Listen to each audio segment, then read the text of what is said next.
कहानी गरीब बाप बना अमीर इंसान। एक छोटे से गांव में हरिराम नाम का एक गरीब किसान रहता था। उसकी आर्थिक स्थिति बहुत खराब थी। हरिराम के पास सिर्फ एक छोटा सा खेत था जिसमें वह सब्जियां उगाता और उन्हें बेचकर अपने परिवार का गुजारा करता था। उसकी पत्नी का देहांत हो चुका था और वह अपने इकलौते बेटे मोहन के साथ रहता था।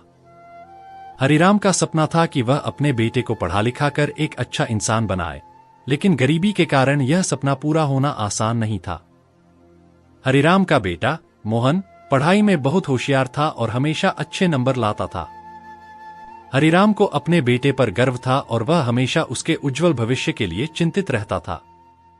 वह जानता था कि उसके पास साधनों की कमी है, लेकिन वह अपने बेटे के लिए कुछ बड़ा करना चाहता था। वह चाहता था कि मोहन उस गरीबी से बाहर निकलकर एक अमीर और सफल इंसान बने। हरिराम का संघर्ष। हरिराम दिन रात खेतों में मेहनत करता था। वह सुबह सुबह उठकर खेतों में काम करने जाता और शाम को घर लौटता। उसकी कमाई बहुत ही कम थी, लेकिन वह अपने बेटे की पढ़ाई के लिए हर संभव प्रयास करता था। वह खेत में उगाई सब्जियां बेचकर जो भी थोड़ा बहुत पैसा कमा पाता, उसे बेटे की पढ़ाई पर खर्च करता। गांव के लोग हरिराम की मेहनत और उसकी ईमानदारी की प्रशंसा करते थे, लेकिन उसकी गरीबी का मजाक भी उड़ाते थे। कुछ लोग उससे कहते, हरिराम, इतनी मेहनत करके भी तुम्हें क्या मिल रहा है? तुम्हारे पास न कोई साधन है, न कोई पैसा। तुम अपने बेटे को क्या दे पाओगे? हरिराम ने उनकी बातों का जवाब नहीं दिया, बल्कि अपने काम में और भी ज्यादा मेहनत करने लगा। वह जानता था कि उसे अपनी गरीबी को दूर करने के लिए और ज्यादा मेहनत करनी होगी। उसने निश्चय किया कि वह किसी भी हालत में अपने बेटे को पढ़ाई छोड़ने नहीं देगा। अवसर की दस्तक। एक दिन गांव में एक अमीर आदमी आया जिसका नाम सेठ जगन्नाथ था। सेठ जी बहुत ही धनवान और दयालु व्यक्ति थे।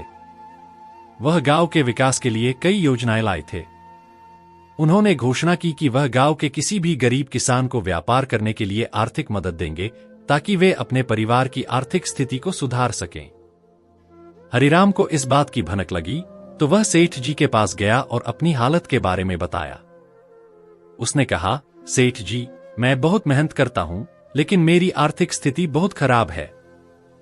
मैं अपने बेटे को पढ़ाना चाहता हूं, लेकिन मेरे पास साधनों की कमी है। कृपया मेरी मदद करें।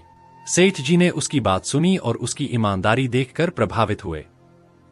उन्होंने हरिराम को कुछ धनराशि दी और कहा, इस पैसे का सदुपयोग करो और एक नया व्यापार शुरू करो।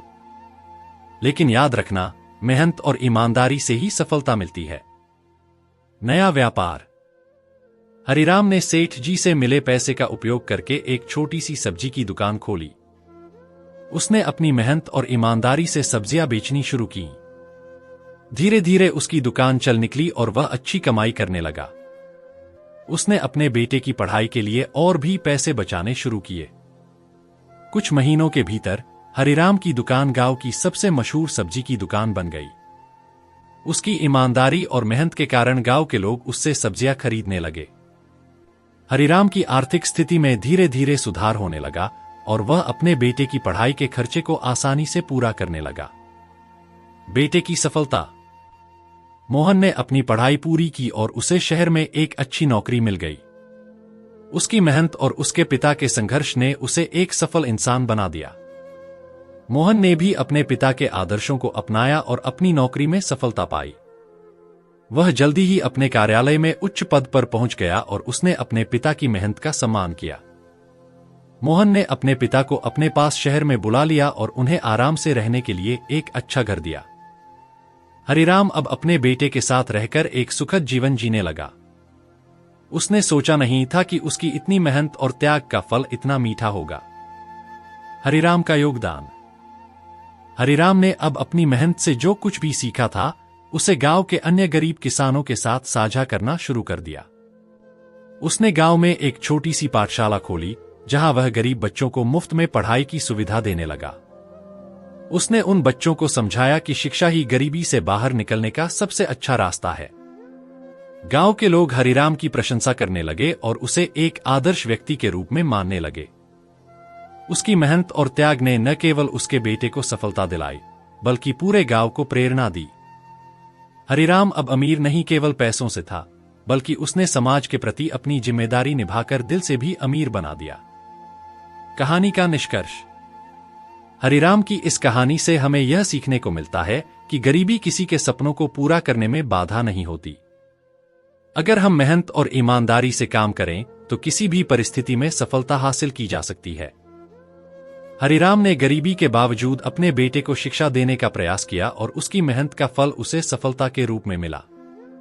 इस कहानी से यह भी सीखने को मिलता है कि हमें अपने संसाधनों का सही उपयोग करना चाहिए और समाज के प्रति अपनी जिम्मेदारी को निभाना चाहिए। हरिराम न केवल आर्थिक रूप से अमीर बना, बल्कि उसने समाज के प्रति अपना योगदान देकर एक सच्चे इंसान का आदर्श प्रस्तुत किया। अगर वीडियो अच्छी लगी हो तो एक लाइक करके चैनल को सब्सक्राइब जरूर से कर लेना।